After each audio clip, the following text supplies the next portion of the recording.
बिस्मिल्लाहिर्रहमानिर्रहीम। अस्सलाम वालेकुम स्टूडेंट्स, मैं हूं हसान फरीद, आपका फिजिक्स टीचर।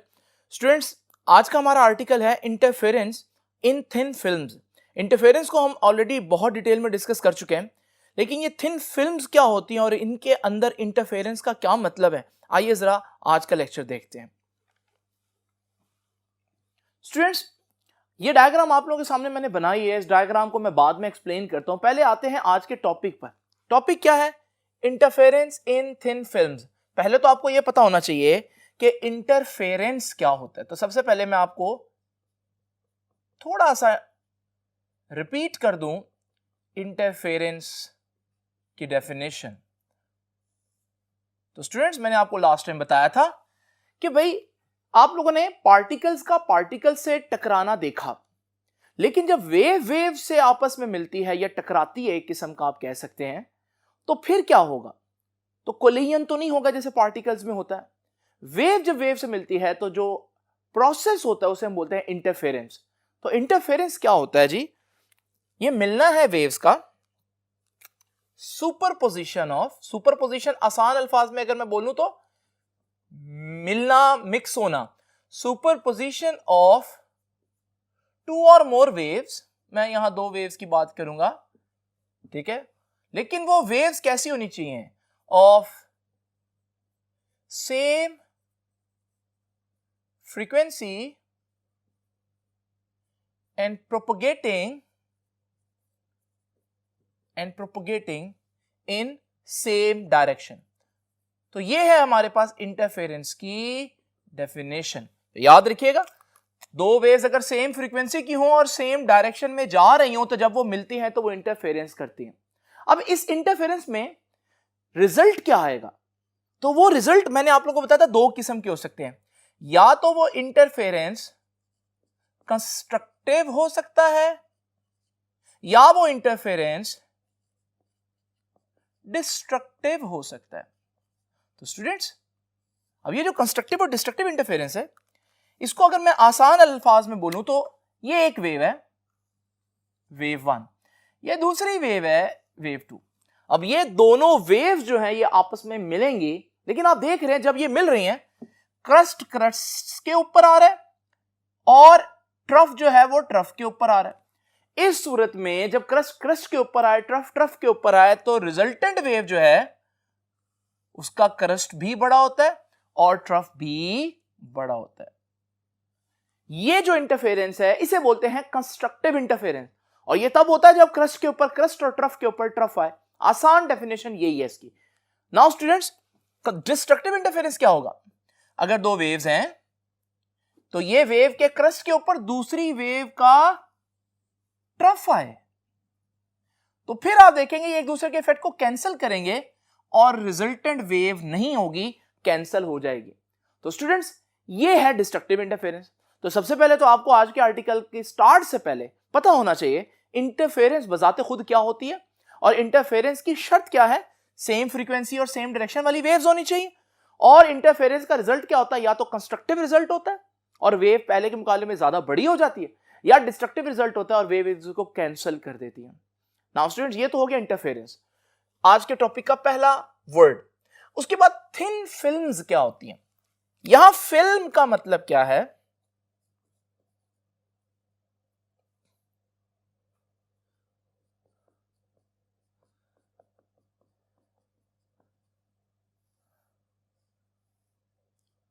तो स्टूडेंट, थिन फिल्म क्या होती है? एक ट्रांसपेरेंट मीडियम होता है जो इतना पतला होता है जितनी लाइट की वेवलेंथ छोटी होती है, उसके कंपैरिजन में होता है, कंपेरेबल होता है। तो स्टूडेंट्स, इसको अगर मैं डिफाइन करूं तो थिन फिल्म्स क्या है? अ ट्रांसपेरेंट मीडियम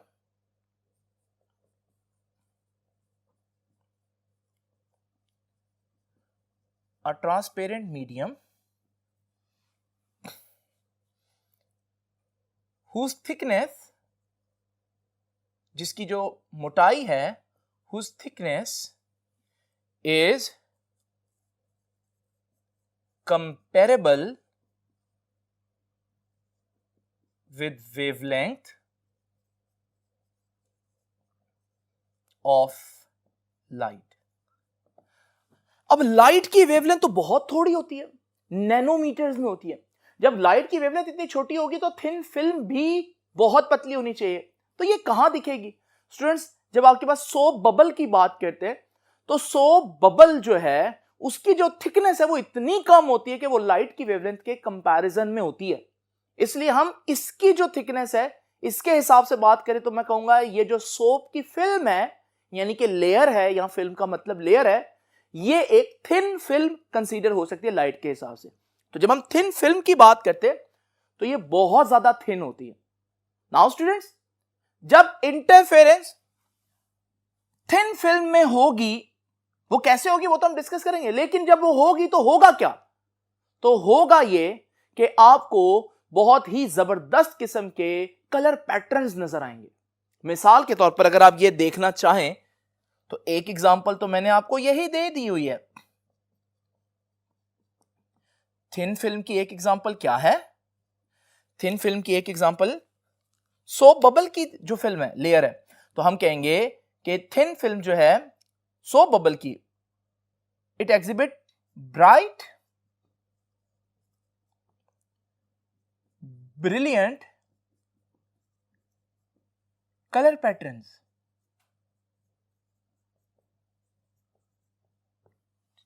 ठीक है, कौन करता है ऐसे?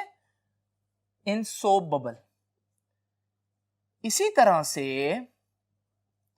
आप एग्जाम्पल दे सकते हैं एक और के ब्यूटीफुल कलर पैटर्न्स,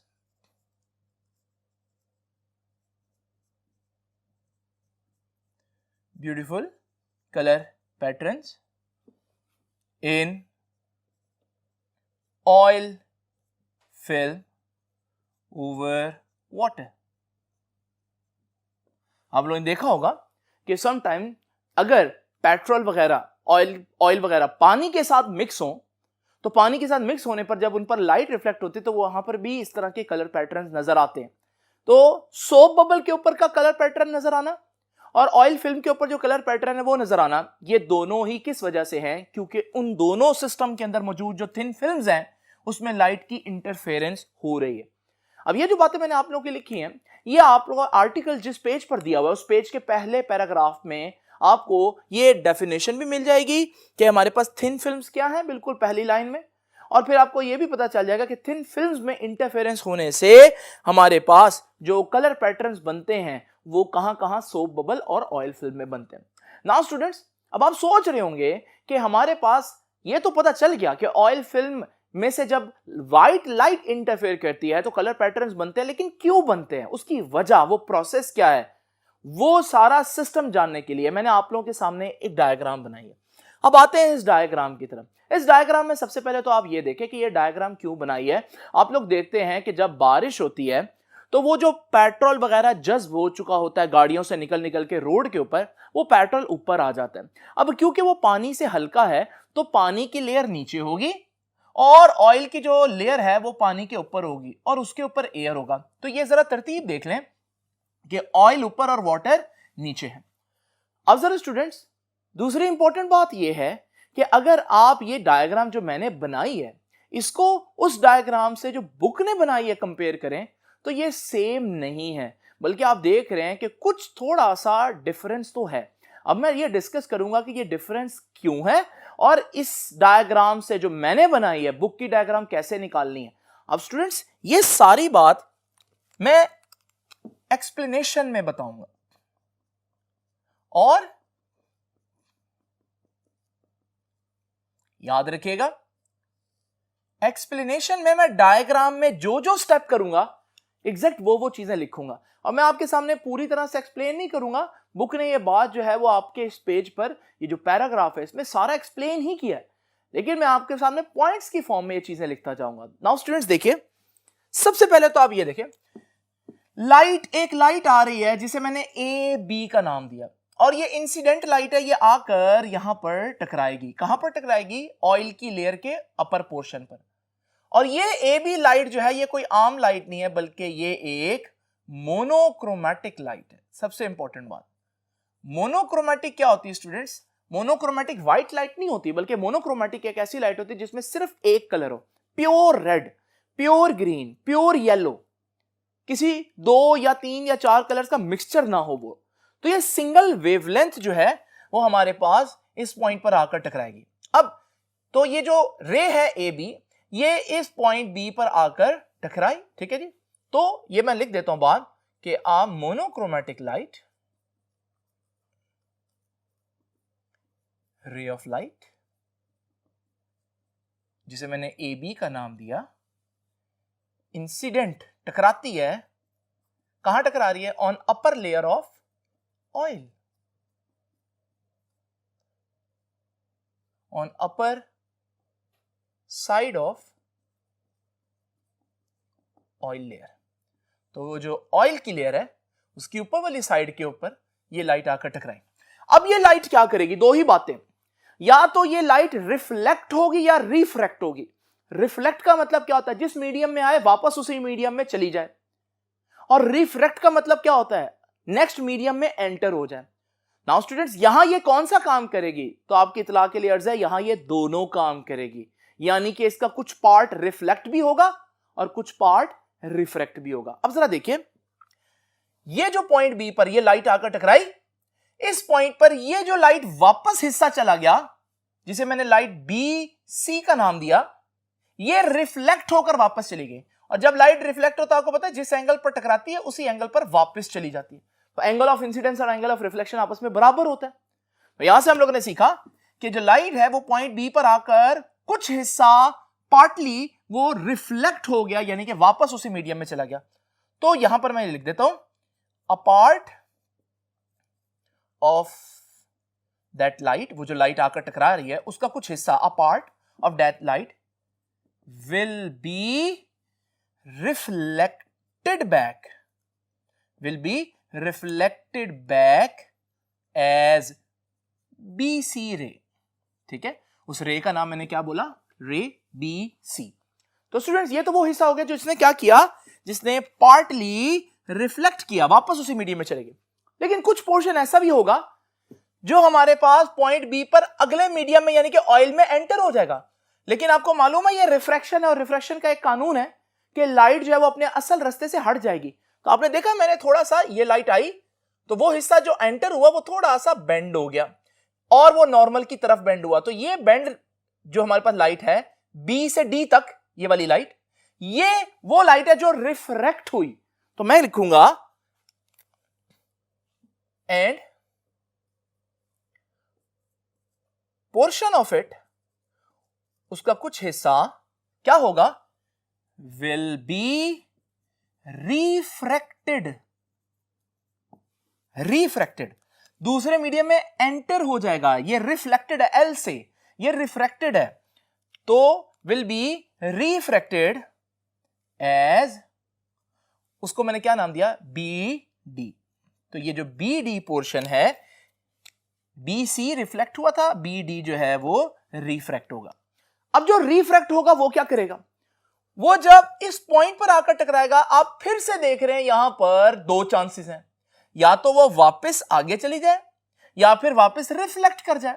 अब जो आगे चली जाएगी स्टूडेंट्स, वो तो पानी में निकल जाएगी, इसलिए मैं उसको तो निगलेक्ट कर देता हूं। तो ये वाली लाइट की जो रे है जो आगे मजीद जा रही है वो तो फिर पानी में चली गई, तो उसको छोड़ दे। वो जो वापस इस पॉइंट से रिफ्लेक्ट हुई है वो है डी ई, और देखिए वो कहां से रिफ्लेक्ट हो रही है? इस पार्ट से, यानी कि ऑयल की निचली लेयर से। तो हमारे पास रे डीई जो है, ये वाली डीई विल अगेन रिफ्लेक्टेड, ये फिर से रिफ्लेक्ट होगी। देख रहे हैं ना, यहां से रिफ्लेक्ट होगी, वापस चली गई, रिफ्लेक्टेड बैक। कहां वापस चली गई? ऑयल में थी, ऑयल में वापस चलेगी। ठीक है, तो बैक इन ऑयल फिल्म। तो ये है हमारे पास अगेन रिफ्लेक्शन। ठीक हो गई थी स्टूडेंट्स, और ये डीई बन गई रे। अब ये रे डीई यहां पहुंच गई। अब ये यहां क्या करेगी? यहां भी दो बातें हैं, या तो ये पार्शली वापस आ जाएगी रिफ्लेक्ट, या फिर अगले मीडियम में वापस एंटर हो जाएगी, रिफ्रैक्ट हो जाएगी। तो ये हमारे पास बन गई रिफ्रैक्ट। तो ई एफ जो है वो वापस एयर में रिफ्रैक्ट हो गई। तो हम कहेंगे रे EF will be refracted into air। तो हमारे पास जो EF है वो वापस एयर में आ गई। अब इस सारे प्रोसेस को जरा तेजी से देखते हैं स्टूडेंट्स। ये देखिए, ये रे आई, ये वाला पोर्शन BC पोर्शन वापस एयर में चला गया, लेकिन किस प्रोसेस के जरिए एयर में चला गया? रिफ्लेक्ट होकर। ठीक है जी। अच्छा, यहां से रे रिफ्रैक्ट हुई, अंदर आई एयर में, इस पॉइंट से रिफ्लेक्ट हुई वापस, और फिर इस पॉइंट पर दोबारा रिफ्रैक्ट होकर एयर में चलेगी, यानी ये EF भी एयर में आ गई वापस, लेकिन किस प्रोसेस के जरिए हुई? ये वो थी जो रिफ्रैक्ट हुई थी और फिर एयर में आई। नाउ स्टूडेंट्स, अगली बात ये है कि इसका जो पोर्शन नीचे आया था वो भी वापस रिफ्लेक्ट होकर फिर इधर आएगा और फिर आगे जाएगा, उसमें से कुछ वापस आएगा और फिर आगे जाएगा। लेकिन होगा क्या? हर दफा ऐसा करने पर लाइट की इंटेंसिटी इतनी कम होती जाएगी कि सिर्फ ये दो रेज हैं जो आपको प्रोमिनेंट नजर आएंगी, उसके बाद लाइट की इंटेंसिटी इतनी कम हो जाएगी कि ये वाली रेज जो है ये इतना ज्यादा फर्क नहीं डालेंगी। इस वजह से मैं इनको निगलेक्ट कर देता हूं, और जब मैं इनको निगलेक्ट कर दूंगा तो आप देखेंगे कि दो रेज ही रह जाएंगी, और ये है आपकी बुक वाली डायग्राम। तो एक्चुअली बुक वाली डायग्राम में मसला क्या है कि उन्होंने मजीद रेज का जिक्र नहीं किया, लेकिन बच्चों को पता होना चाहिए कि इससे आगे भी रेज यही काम कर रही होंगे जो इन दोनों ने किया है, लेकिन क्योंकि हर दफा टकराने पर लाइट की इंटेंसिटी कम हो रही है, इस वजह से हमारे पास जो फर्दर रेज होंगी उनका इतना ज्यादा अफेक्ट काउंट नहीं होगा, तो हमने उनको निगलेक्ट कर दिया। नाउ स्टूडेंट्स, हमारे पास इन दोनों रेज को आप जरा तवज्जो से देखें। अब इन दोनों रेज में ये रे इधर को जा रही है, ये रे इधर को जा रही है, दोनों की डायरेक्शन सेम है। ये देखिए जी, सेम डायरेक्शन। एक शर्त तो पूरी हो रही है, वो और बात है वो रिफ्लेक्शन की वजह से वापस जा रही है और ये रिफ्रैक्शन की वजह से, लेकिन डायरेक्शन तो सेम होगी अल्टीमेटली। और फिर देखिए दूसरी इंपॉर्टेंट बात क्या है कि हमारा ओरिजिनल सोर्स मोनोक्रोमेटिक है और ये दोनों रेज अलग अलग दो रेज लग रही है, लेकिन अगर आप पीछे से देखेंगे तो ये एक ही सोर्स से आ रही हैं। इनको सिर्फ स्प्लिट कर दिया है, अलग अलग कर दिया, डिवाइड कर दिया, लेकिन इनका सोर्स सेम है। तो फिर जो इनकी फ्रीक्वेंसी थी सोर्स की, वही इन दोनों की भी फ्रीक्वेंसी होगी। इसका मतलब आपने इनकी फ्रीक्वेंसी भी चेंज नहीं की, तो इनकी फ्रीक्वेंसी भी सेम हुई। यानी कि ये ऐसी दो वेव्स हैं, R1 और R2 जिनको मैंने नाम दिया, ये ऐसी दो वेव्स हैं जो एक ही डायरेक्शन में जा रही हैं और एक ही फ्रीक्वेंसी की है। तो ये तो आपस में क्या करेंगी? इंटरफेरेंस। लेकिन इंटरफेरेंस के लिए एक और शर्त भी थी कि ये दोनों वेव्स बहुत करीब करीब होनी चाहिए। तो स्टूडेंट्स, अब आपको रीजन पता चलेगी मैंने ऑयल की फिल्म लेने की बजाय ऑयल की थिन फिल्म क्यों ली। क्योंकि अगर मैं ऑयल की थोड़ी सी बड़ी फिल्म लेता तो ये प्रोसेस तो होता, ये दोनों वेव्स तो बनती, लेकिन ये दोनों वेव्स सेम डायरेक्शन में भी जा रही हैं, सेम फ्रीक्वेंसी की भी हैं, लेकिन एक दूसरे से बहुत दूर हैं। अगर मैं ऑयल की थिकनेस कम करता जाऊंगा तो आप देखते जाएंगे आहिस्ता आहिस्ता दोनों वेव्स एक दूसरे के करीब आती जाएंगी, एक वक्त इतना करीब आएंगी कि इंटरफेयर कर सकेंगी। इसका मतलब इंटरफेरेंस के लिए एक और इंपॉर्टेंट बात भी है ना कि वेव्स का करीब होना। और वेव्स कब करीब होंगी? जब जो फिल्म की थिकनेस है वो बहुत कम होगी। इसलिए आपको यह फिनोमिना हर जगह नहीं नजर आएगा, ये सिर्फ वहां नजर आएगा जहां ऑयल की थिकनेस या वो जो भी फिल्म है उसकी थिकनेस बहुत कम हो, जैसे ऑयल फिल्म में या फिर बबल्स में, सोप बबल्स में। तो स्टूडेंट्स, क्यों आज का आर्टिकल थिन फिल्म से रिलेटेड है आपको आइडिया हो गया होगा, क्योंकि थिन फिल्म्स वो काम कर सकती हैं जो थिक फिल्म्स नहीं कर सकती। तो स्टूडेंट्स, अब ये दोनों रेज आपस में एक ही डायरेक्शन में जा रही है तो इंटरफेरेंस तो करेंगे, क्योंकि सारी कंडीशंस पूरी हो रही हैं, मोनोक्रोमेटिक भी हैं, सेम डायरेक्शन में भी हैं, सेम फ्रीक्वेंसी की भी हैं और साथ साथ करीब करीब भी हैं। तो फिर इनका इंटरफेरेंस करना बनता है। लेकिन मैंने आपको आज के लेक्चर में पहले ही बता दिया था कि इंटरफेरेंस तो दो तरह से होता है, कंस्ट्रक्टिव और डिस्ट्रक्टिव। अब ये कौन सा इंटरफेरेंस करेंगी डिपेंड करता है कि इनका पाथ डिफरेंस क्या है। इनके क्रस्ट के ऊपर क्रस्ट आता है या ट्रफ के ऊपर ट्रफ आता है या क्रस्ट के ऊपर ट्रफ आता है, ये इंपॉर्टेंट बात है। अगर तो क्रस्ट के ऊपर क्रस्ट आया तो फिर हमारे पास लाइट ब्राइट हो जाएगी क्योंकि उसका एम्पलीट्यूड बढ़ जाएगा, कंस्ट्रक्टिव इंटरफेरेंस हो जाएगी। अगर क्रस्ट के ऊपर ट्रफ आया तो फिर इफेक्ट कैंसिल हो जाएगा और हमें वहां पर लाइट नजर नहीं आएगी। तो स्टूडेंट्स, अब यहां पर क्या होगा, असल क्वेश्चन तो ये है। तो मैं अब डिस्कस करूंगा आप लोगों के साथ कि पाथ डिफरेंस जो है वो किन फैक्टर्स पर डिपेंड करेगा।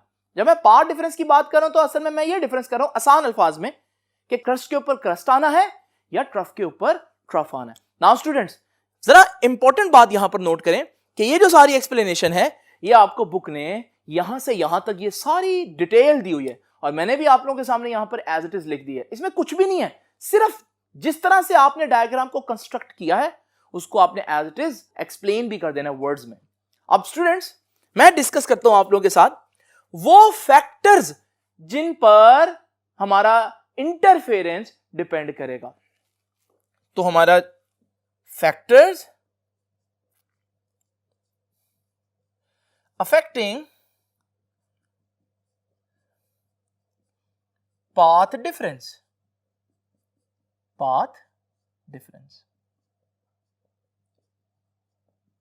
पाथ डिफरेंस को अगर आप जानना चाहते हैं तो चैप्टर नंबर 7 और 8 में हम लोगों ने फेज डिफरेंसेस और पाथ डिफरेंसेस को बहुत डिटेल में डिस्कस किया।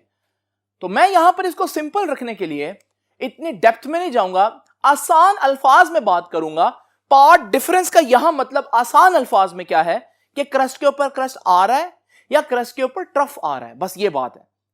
डेप्थ का क्या मीनिंग है इसका वो आप लोग खुद ही चैप्टर नंबर 8 में आप देखेंगे। नाउ स्टूडेंट्स, एक बात मैं आपको बताता चलूं, ये जो मैंने आपके सामने रे डायग्राम्स बनाई हैं ये है तो सिंपल, लेकिन ये सही मीनिंग कन्वे नहीं करती, क्योंकि असल में लाइट जो है वो तो एक वेव है और अगर आप उसको सही तरह से समझना चाहते हैं तो फिर तो आप उसको वेव की तरह ही पढ़ना चाहिए।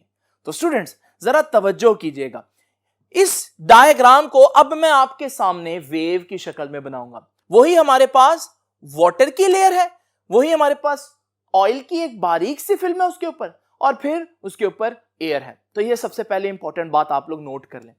अब वो जो रे आ रही थी पहले इंसिडेंट रे, अब मैं उसको वेव की शक्ल में बनाऊं तो ये हमारे पास वो वेव है ए बी जो आकर पॉइंट बी पर टकरा रही है।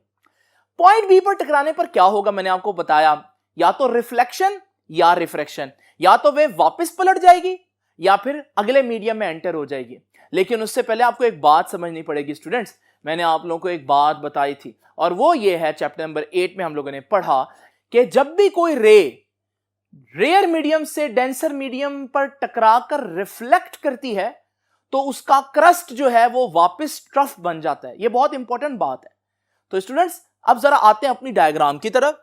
तो ये डायग्राम जो है पॉइंट बी पर अब रे जो है वो रिफ्लेक्ट होगी और रिफ्लेक्ट में मैंने आपको बताया जब वेव रिफ्लेक्ट हो तो ये जिस पॉइंट पर आप रिफ्लेक्शन देख रहे हैं ये जो ट्रफ है ये टकराने के बाद आप देखेंगे क्रस्ट बन के वापस रिफ्लेक्ट हो जाएगा। तो ये है हमारे पास रिफ्लेक्शन वाला पोर्शन। तो आपने देखा कि क्रस्ट ट्रफ बन गया, ये इंपॉर्टेंट बात है। अब वो रे की बात करते हैं जो ऑयल की लेयर में एंटर हो जाएगी। जो ऑयल की लेयर में एंटर होगी, ऑयल की डेंसिटी ज्यादा है, ऑयल का रिफ्रैक्टिव इंडेक्स एयर के मुकाबले में ज्यादा है। जब ऑयल का रिफ्रैक्टिव इंडेक्स ज्यादा होगा तो याद रखिएगा उसमें वेवलेंथ छोटी हो जाएगी। तो जब यही वेव एंटर होगी ऑयल के अंदर तो यहां पर इतनी सी जगह में ये ज्यादा वेव्स बनाएगी। तो आपने देखा वेवलेंथ छोटी हो गई। अब जब वेवलेंथ छोटी हो गई, अब देखें ये इस पॉइंट पर वापस टकराने लगी है। जब ये इस पॉइंट पर वापस टकराएगी तो फिर आप देखेंगे क्योंकि ये वाटर से टकरा रही है, अगर वाटर का रिफ्रैक्टिव इंडेक्स इससे ज्यादा होगा तो इसका मतलब ये रेयर से डेंसर में जा रही है, तो टकराने के बाद इसमें भी 180 डिग्री का फेज शिफ्ट आएगा। तो यहां पर भी हमारे पास जो ट्रफ है वो क्रश बन जाएगा और फिर जब ये वापस जाएंगे तो आप देखेंगे कि हमारे पास इस पॉइंट के ऊपर इसने दोबारा मीडियम चेंज करना है, लेकिन अब ये कहां से कहां जा रही है, डेंसर से रेयर जा रही है, ऑयल में से हवा में जा रही है। तो इसका मतलब यहां इसका कोई फेज शिफ्ट नहीं होगा और हमारे पास अगर क्रस्ट है तो एज क्रस्ट ही आगे निकल जाएगा। तो ये हमारे पास वो रे है जो रिफ्रैक्शन से बाहर निकली। अब दोनों रेज को देखें, अगर आप दोनों रेज वो जो रिफ्लेक्शन से निकली और वो जो रिफ्रैक्शन से निकली है दोनों का क्रस्ट के ऊपर और ट्रफ के ऊपर आ रहा है तो ये दोनों वेव्स कंस्ट्रक्टिव इंटरफेरेंस करेंगी और यूं हमें ब्राइट लाइट नजर आएगी। तो स्टूडेंट्स ये है हमारे पास असल तरीका इस आर्टिकल को पढ़ने का कि वेव्स बनाएं और आपको पता चले कि हर पॉइंट पर वेव कैसे बिहेव कर रही है, मीडियम चेंज होने पर क्या हो रहा है, और ये सारी बातें आपको पता होनी चाहिए। अब स्टूडेंट्स, आप सोच रहे होंगे कि यहां पर क्योंकि सर ने एग्जांपल दी कंस्ट्रक्टिव की, तो शायद कंस्ट्रक्टिव ही होगा। नहीं, कंस्ट्रक्टिव होगा या डिस्ट्रक्टिव होगा, यह डिपेंड करता है पार्ट डिफरेंस पे, और मैं वही डिस्कस करने लगा था कि पार्ट डिफरेंस जो है वो कौन डिसाइड करेगा। 3 फैक्टर्स हैं जिन पर पार्ट डिफरेंस डिपेंड करेगा। आइए देखते हैं वो फैक्टर्स कौन से। स्टूडेंट्स, मैं वो तीनों फैक्टर्स आप लोगों के सामने लिख देता हूं। वो पहला फैक्टर है हमारे पास थिकनेस ऑफ फिल्म, जो ऑयल की लेयर है उसकी thickness. Number 2, nature of film, वो लेयर जो है जिस भी सब्सटेंस की है, ऑयल की है या किसी और चीज की, उसकी नेचर क्या है, क्योंकि हर मीडियम का रिफ्रैक्टिव इंडेक्स चेंज होता है। और तीसरी चीज है स्टूडेंट्स, एंगल ऑफ इंसिडेंस, वो जो रे है वो किस एंगल पर टकरा रही है। ये वो तीनों फैक्टर्स हैं जो मिलकर डिसाइड करेंगे कि वो जो 2 रेज एंड पर निकलेंगी वो कंस्ट्रक्टिव इंटरफेरेंस करेंगी या डिस्ट्रक्टिव इंटरफेरेंस करेंगी, यानी कि उनके क्रस्ट के ऊपर क्रस्ट आएगा या क्रस्ट के ऊपर ट्रफ आएगा। अब ये फैक्टर्स कैसे डिसाइड करेंगे स्टूडेंट्स, जरा इमेजिन करें वही डायग्राम जहां पर मैंने बात खत्म की थी। आप देख रहे हैं कि ये दोनों डायग्राम्स जो हैं वो क्रस्ट के ऊपर क्रस्ट और ट्रफ के ऊपर ट्रफ आ रहा है, यानी कि ये कंस्ट्रक्टिव इंटरफेरेंस कर रही हैं। लेकिन जरा इमेजिन करें अगर मैं फिल्म की थिकनेस को छेड़ूं, चेंज करूं, तो क्या होगा। जरा देखें, जब मैं फिल्म की थिकनेस को ज्यादा करूंगा तो एक वक्त ऐसा आएगा कि आप देखेंगे वहां पर दोनों रेज के दरमियान क्रस्ट के ऊपर ट्रफ और ट्रफ के ऊपर क्रस्ट आ जाएगा। अब आप कहेंगे यही क्या करेंगे, कंस्ट्रक्टिव इंटरफेरेंस की बजाय डिस्ट्रक्टिव इंटरफेरेंस करेंगे। इसी तरह से स्टूडेंट्स, अगर मैं नेचर ऑफ फिल्म के फैक्टर को देखना चाहूं, यहां पर मैंने ये दरमियान में जो लेयर डाली है ऑयल की, मैं इसकी जगह कोई और ऑयल डाल देता हूं जिसका रिफ्रैक्टिव इंडेक्स और ज्यादा है। जब और ज्यादा रिफ्रैक्टिव इंडेक्स होगा तो वो वेव लेंथ को और कम कर देगा। जब वेव लेंथ और कम हो जाएगी तो आपके पास वेव का पूरा स्ट्रक्चर इस तरह से डिस्टर्ब होगा कि वो दोनों वेव्स के ऊपर क्रस्ट में ट्रफ और ट्रफ के ऊपर क्रस्ट आना शुरू हो जाएगा फिर से, और फिर से डिस्ट्रक्टिव इंटरफेरेंस आ जाएगा।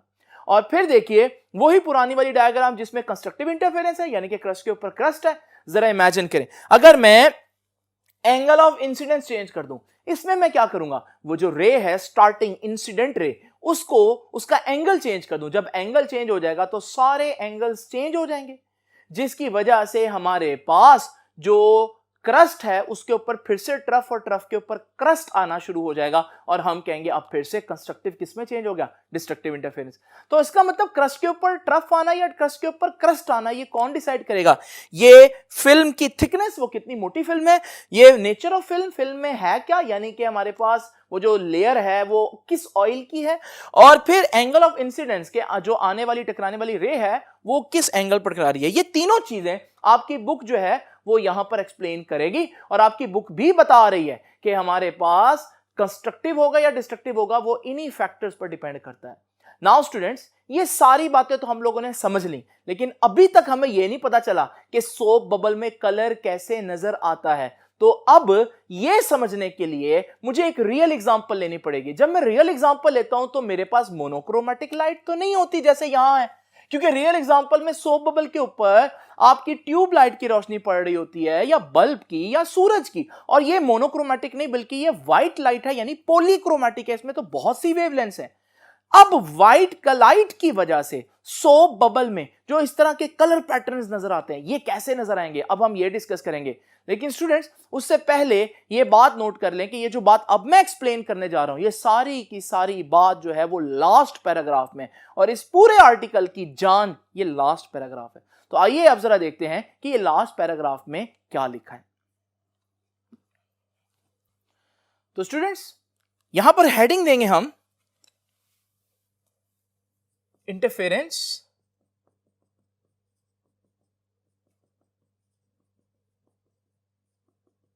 इन थिन फिल्म्स, लेकिन because of which light, due to white light. अब ये व्हाइट लाइट क्या करेगी, तो जरा देखते हैं स्टूडेंट्स। देखिए सबसे पहले तो हम वही केस डिस्कस करते हैं कि हमारे पास वाटर है, वाटर के ऊपर एक बहुत थिन लेयर है ऑयल की और उसके ऊपर एयर है। नाउ स्टूडेंट्स ये आइडियल कंडीशन है, आप देख रहे हैं जो थिन लेयर है उसकी थिकनेस हर जगह पर सेम है, लेकिन रियलिटी में ऐसा नहीं होता। बल्कि ये होता क्या है कि ये जो थिकनेस है ये इरेगुलर होती है, कहीं पर ज्यादा थिक होती है तो कहीं पर कम थिक होती है ये लेयर। अगर मैं इरेगुलर थिकनेस की लेयर लूं तो क्या होगा, आइए जरा इस जगह की बात करते हैं जहां पर हम देख रहे हैं कि थिकनेस थोड़ी सी ज्यादा है। जब यहां पर व्हाइट लाइट गिरेगी, व्हाइट लाइट को स्टडी करना है तो सारी वेव्स को अलग-अलग स्टडी करना पड़ेगा। अब मैं जल्दी जल्दी बताता हूं, इस व्हाइट लाइट में जो रेड पोर्शन था उसने रेड के साथ इंटरफेरेंस की और हमारे पास रेड के केस में क्रस्ट के ऊपर क्रस्ट और ट्रफ के ऊपर ट्रफ आ रहा है तो कंस्ट्रक्टिव इंटरफेरेंस होगी, यानी कि रेड नजर आएगा। इसी तरह से अगर हम बात करें यहां पर ब्लू की तो आप देखेंगे जब ब्लू का केस होगा तो ब्लू में भी क्रस्ट के ऊपर क्रस्ट और ट्रफ के ऊपर ट्रफ ही आएगा, तो कंस्ट्रक्टिव इंटरफेरेंस। अब इमेजिन करें ग्रीन की, अब यहां पर थिकनेस कुछ इस तरह से थी कि जब ग्रीन लाइट गुजरी तो ग्रीन लाइट जो है उसके केस में क्रस्ट के ऊपर ट्रफ और ट्रफ के ऊपर क्रस्ट आ गया, जिसकी वजह से ग्रीन लाइन ने डिस्ट्रक्टिव इंटरफेरेंस की और ग्रीन लाइट हमें नजर नहीं आएगी। तो 7 कलर में से एक कलर नजर नहीं आएगा तो फिर हमें बाकी कलर नजर आएंगे? नहीं स्टूडेंट्स, हमें उनका मिक्सचर नजर आएगा। और याद रखिएगा जब हमारे पास रेनबो कलर्स में से यानी कि वो 7 कलर्स में से आप ग्रीन निकाल दें तो बाकी कलर्स सारा इकट्ठा मिक्सचर पिंक कलर का नजर आएगा। इस वजह से आप सोचते होंगे कि पिंक कलर तो रेनबो में नहीं है, फिर पिंक कलर कैसे नजर आता है? तो जब सारे कलर्स आपकी आंख में पड़े सिवाय ग्रीन के तो पिंक नजर आता है। इसी तरह से जब हम बात करते हैं किसी पॉइंट आगे की, जैसे कि हमारे पास यहां पर जहां थिकनेस कम है, तो जब आप यहां पर देखेंगे तो हो सकता है यहां पर ग्रीन की बजाय रेड जो है वो डिस्ट्रक्टिव इंटरफेरेंस कर ले, उसमें क्रस्ट के ऊपर ट्रफ और ट्रफ के ऊपर क्रस्ट आए और बाकी सारी लाइट्स आपको नजर आए तो उनका मिक्सचर नजर आएगा। तो हर पॉइंट पर थिकनेस चेंज होती जाएगी। हर पॉइंट पर थिकनेस के चेंज होने से वो कलर जिसने डिस्ट्रक्टिव करना है वो भी चेंज होता जाएगा, तो आपके पास जो मिक्सचर है वो डिफरेंट नजर आता जाएगा। तो अगर आप इसी बात को मुसलसल रिपीट करते रहें तो आपके पास अल्टीमेटली ये वाला फिनोमिना आपको नजर आएगा। और इस ऑयल फिल्म के ऊपर डिफरेंट कलर्स का नजर आना आपको इस बात की निशानदेही कर रहा है कि किसी पॉइंट पर कोई कलर डिस्ट्रक्टिव इंटरफेरेंस कर रहा है और बाकी कंस्ट्रक्टिव का मिक्सचर नजर आ रहा है। इसी तरह से कोई और पॉइंट अगर आप लेंगे तो वहां कोई और डिस्ट्रक्टिव इंटरफेरेंस कर रहा होगा, कोई और कलर, लेकिन बाकी सब कलर्स कंस्ट्रक्टिव इंटरफेरेंस करके उनका मिक्सचर नजर आएगा। इस वजह से हमें सोप बबल्स के ऊपर भी ब्यूटीफुल कलर पैटर्न्स नजर आते हैं। और स्टूडेंट्स आप लोगों ने देखा कि व्हाइट लाइट की अगर आपने ये डिस्पर्शन एक्सप्लेन करनी है तो फिर उसके लिए सबसे इंपॉर्टेंट बात यह है कि थिकनेस इरेगुलर होनी चाहिए। इसलिए लास्ट पैराग्राफ में बुक सबसे स्टार्ट में यही कहती है कि अब हम जो लेयर लेंगे वो कैसी लेंगे, इरेगुलर थिकनेस की। और फिर वो ये बताएगी कि हमारे पास जो कंडीशन फॉर डिस्ट्रक्टिव इंटरफेरेंस किसी एक रे का जो है वो सेटिस्फाई हो जाएगा तो वो रे डिस्ट्रक्टिव हो जाएगी, बाकी सबका हमें मिक्सचर जो है वो नजर आएगा। ये है students interference due to thin films. I hope कि अब आपको बिल्कुल आइडिया हो गया होगा कि डिफरेंट कलर पैटर्न्स जो हैं वो आपको क्यों नजर आते हैं। तो स्टूडेंट्स ये था आज का लेक्चर, आपसे मुलाकात होगी इंशाल्लाह नेक्स्ट लेक्चर में। तब तक के लिए अल्लाह हाफिज।